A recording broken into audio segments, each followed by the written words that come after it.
ಹಾಗಲಕಾಯಿ ಅಂದರೆ ಇಷ್ಟ ಆಗಲ್ಲ ಅಂತ ಮೂಗು ಮುರಿಯೋರೇ ಜಾಸ್ತಿ ಅಲ್ವಾ. ಒಮ್ಮೆ ಈ ರೀತಿ ಪಲ್ಯನ ಮಾಡಿ ನೋಡಿ, ತುಂಬಾ ರುಚಿಯಾಗಿರುತ್ತೆ. ಇಷ್ಟ ಆಗಲ್ಲ ಅನ್ನೋರು ಕೂಡ ಇಷ್ಟಪಟ್ಟು ತಿಂತಾರೆ, ಅಷ್ಟು ರುಚಿಯಾಗಿರುತ್ತೆ. ಕನ್ನಡತಿ ಪಾಕಶಾಲೆಯ ವೀಕ್ಷಕರಿಗೆಲ್ಲ ನಮಸ್ಕಾರ. ಇವತ್ತಿನ ರೆಸಿಪಿ ಹಾಗಲಕಾಯಿ ಪಲ್ಯನ ಸರಳವಾಗಿ ಹೇಗೆ ರುಚಿಯಾಗಿ ಮಾಡ್ಕೊಳ್ಬೋದು ಅಂತ ತೋರಿಸ್ತಾ ಇದ್ದೀನಿ. ಹಾಗೆ ಯಾರೆಲ್ಲ ನೋಡ್ತಾ ಇದ್ದೀರಾ ದಯವಿಟ್ಟು ನನ್ನ ಚಾನಲ್ನ ಸಬ್ಸ್ಕ್ರೈಬ್ ಮಾಡ್ಕೊಳ್ಳೋದನ್ನ ಮರಿಬೇಡಿ. ಹಾಗಲಕಾಯಿ ಪಲ್ಯನ ಮಾಡಲಿಕ್ಕೆ 2 ದೊಡ್ಡ ಗಾತ್ರದ ಹಾಗಲಕಾಯಿನ ಒಂದ್ಸರಿ ನೀರಿಂದ ತೊಳೆದು ನಂತರ ಈ ರೀತಿ ಗೋಲಾಕಾರಕ್ಕೆ ಹೆಚ್ಕೊಳ್ತಾ ಇದ್ದೀನಿ. ನಿಮಗೆ ಬೇಕು ಅನ್ಸಿದ್ರೆ ಸಣ್ಣದಾಗೂ ಕೂಡ ಹೆಚ್ಕೊಳ್ಬೋದು. ಹಾಗಲಕಾಯಿನ ಈ ರೀತಿ ಗೋಲಾಕಾರಕ್ಕೆ ಹೆಚ್ಚಿ ಪಲ್ಯ ಮಾಡ್ಕೊಳ್ಳೋದು ಅಂದರೆ ನನಗೆ ತುಂಬಾನೇ ಇಷ್ಟ. ಸ್ವಲ್ಪ ನೀರನ್ನ ತಗೊಂಡಿದ್ದೀನಿ, ಸ್ವಲ್ಪ ಉಪ್ಪು, ಚಿಟಿಕೆ ಅರಿಶಿನೂ ಕೂಡ ಹಾಕೊಂಡಿದ್ದೀನಿ. ಹಾಗಲಕಾಯಲ್ಲಿ ಬೀಜ ಏನಾದರೂ ಬಲ್ತಿದ್ರೆ ತೆಕ್ಕೊಂಡು ಹಾಕೊಳ್ಳೋಣ. ತಿನ್ನುವಾಗ ಅಷ್ಟು ರುಚಿ ಅನ್ಸೋದಿಲ್ಲ. ಬಿಳಿ ಬಿಳಿಯಾಗಿ ಎಳೆಯಾಗಿರುವಂತಹ ಬೀಜನ ಹಾಗೇನೆ ಹಾಕ್ಬಿಡೋಣ. ಬೀಜ ಈ ರೀತಿ ಸ್ವಲ್ಪ ಕಂದು ಬಣ್ಣಕ್ಕೆ ಬಂದಿದ್ರೆ ತೆಕ್ಕೊಳ್ಬೇಕಾಗತ್ತೆ. ನಿಮ್ಗೇನಾದರೂ ಹಾಗೆ ತಿನ್ನೋ ಅಭ್ಯಾಸ ಇದ್ರೆ ಹಾಗೇನೂ ಕೂಡ ಹಾಕೊಳ್ಬೋದು. ಹಾಗಲಕಾಯಿನ ತುಂಬಾ ಇಷ್ಟಪಡೋರು ಬೀಜನೂ ಸಹ ತೆಗಿಯೋದಿಲ್ಲ, ಹಾಗೇನೂ ಕೂಡ ತಿನ್ನೋರು ಇರ್ತೀರ. ಒಂದೆರಡು ಬಾರಿ ಈ ರೀತಿ ಹಾಗಲಕಾಯಿನ ಕೈಯಾಡಿಸಿ 10 ನಿಮಿಷ ಇದೇ ನೀರಲ್ಲೇ ನೆನಿಲಿಕ್ಕೆ ಇಟ್ಕೊಳ್ಳೋಣ.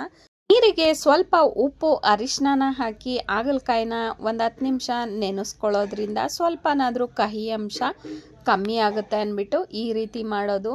ಮನೆಯಲ್ಲಿ ಮಕ್ಕಳಿದ್ರೆ ಈ ರೀತಿ ಸ್ವಲ್ಪ ಉಪ್ಪು ಅರಿಶಿನದ ನೀರಲ್ಲಿ ನೆನೆಸಿ ತೊಳೆದು ನಂತರ ಪಲ್ಯ ಮಾಡಿದ್ರೆ ಸ್ವಲ್ಪ ಕಹಿ ಅಂಶ ಕಮ್ಮಿಯಾಗಿ ತುಂಬಾ ರುಚಿ ಅನಿಸುತ್ತೆ.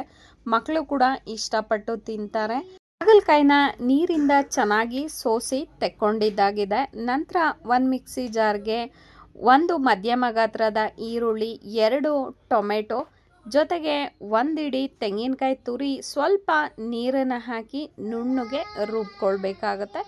ಈ ರೀತಿ ನುಣ್ಣಗೆ ರುಬ್ಕೊಂಡ ನಂತರ ಬಾಣಲೆಗೆ ಒಗ್ಗರಣೆಗೆ ತಕ್ಕಷ್ಟು ಎಣ್ಣೆನ ಹಾಕೊಳ್ತಾ ಇದ್ದೀನಿ. ಎಣ್ಣೆ ಬಿಸಿಯಾದ ನಂತರ 1/4 ಚಮಚದಷ್ಟು ಸಾಸಿವೆ, ಜೊತೆಗೆ ಜೀರಿಗೆ, 1-2 ಗರಿ ಕರಿಬೇವನ್ನು ಕೂಡ ಹಾಕೊಳ್ತಾ ಇದ್ದೀನಿ. ಜೊತೆಯಲ್ಲೇನೆ 1 ಮಧ್ಯಮ ಗಾತ್ರದ ಈರುಳ್ಳಿನ ಸ್ವಲ್ಪ ಸಣ್ಣ ಸಣ್ಣದಾಗಿ ಹೆಚ್ಚಿ ಹಾಕೊಂಡಿದ್ದೀನಿ. ಈರುಳ್ಳಿ ಹೊಂಬಣ್ಣಕ್ಕೆ ಬರೋ ತನಕ ಒಗ್ಗರಣೆನ ಮಾಡ್ಕೊಳ್ಳೋಣ. ನಂತರ ಇದಕ್ಕೆ 1 ಚಮಚದಷ್ಟು ಶುಂಠಿ ಬೆಳ್ಳುಳ್ಳಿ ಪೇಸ್ಟ್ನ ಸೇರಿಸ್ಕೊಳ್ತಾ ಇದ್ದೀನಿ.